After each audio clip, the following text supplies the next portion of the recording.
नमस्कार, पुन्हा एकदा बातमीपत्रात आपल्या सगळ्यांचं स्वागत करते। अर्थसंकल्पीय अधिवेशनाचं सूप वाजल्यानंतर उद्धव ठाकरेंनी आज पत्रकार परिषदेत घेतली आहे। या पत्रकार परिषदेमध्ये त्यांनी भाजपवर जोरदार टीका केली आहे। उद्धव ठाकरे म्हणाले की मी बुधवारीच तुमची भेट घेणार होतो, पण अधिवेशन उशिरापर्यंत सुरू होतं। पाशवी बहुमत मिळवलेल्या अस्वस्थ सरकारने निरर्थक अर्थसंकल्प सादर झाला।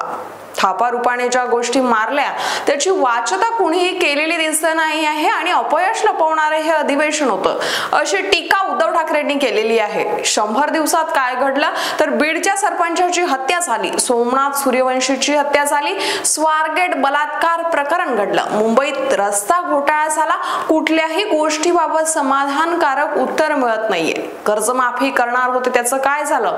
लाडक्या बहिणींना पैसे वाढवून देणार होते त्याचंही काही झालेलं नाहीये।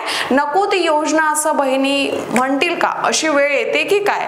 तर कोरटकर सापडला पण शिक्षा होणार काय हे सुद्धा दिसत नाहीये। सोलापूरकर फिरतोच आहे, जातीय दंगल नागपूरमध्ये झाली आहे, हे मुद्दे हे उद्धव ठाकरे यांनी पत्रकार परिषदेमध्ये उपस्थित केले।